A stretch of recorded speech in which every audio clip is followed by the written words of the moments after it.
Social মিডিয়ার গুঞ্জন এখন বাস্তবে রূপ নিয়েছে।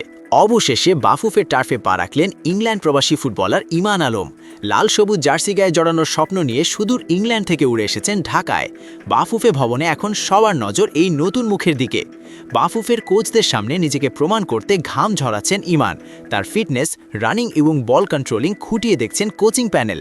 ইংল্যান্ডের উন্নত ফুটবল কাঠামোতে বেড়ে ওঠা ইমান আলমের বেসিক স্কিল যে বেশ ভালো তা প্রথম দর্শনেই বোঝা যাচ্ছে।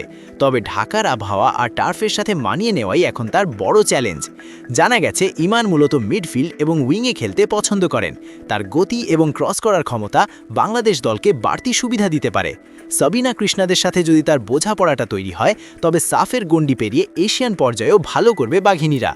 ইমান আলম ট্রায়ালে আসায় ভক্তরা দারুণ খুশি। মাতসুশিমা সুমাইয়ার পর আরও একজন প্রবাসী ফুটবলার দলে যুক্ত হলে স্কোয়াডের গভীরতা বাড়বে। সবাই এখন বাফুফের চূড়ান্ত সিদ্ধান্তের অপেক্ষায়। ইমান কি টিকবেন নাকি স্বপ্নভঙ্গ হবে? ট্রায়াল শেষে ইমান আলম কি জাতীয় দলের টিকিট পাবেন? আপনার কি মনে হয়? কমেন্টে ইমানকে শুভকামনা জানাতে ভুলবেন না। ইমান আলমের ট্রায়ালের ফলাফল সবার আগে জানতে আমাদের পেজটি ফলো করে রাখুন।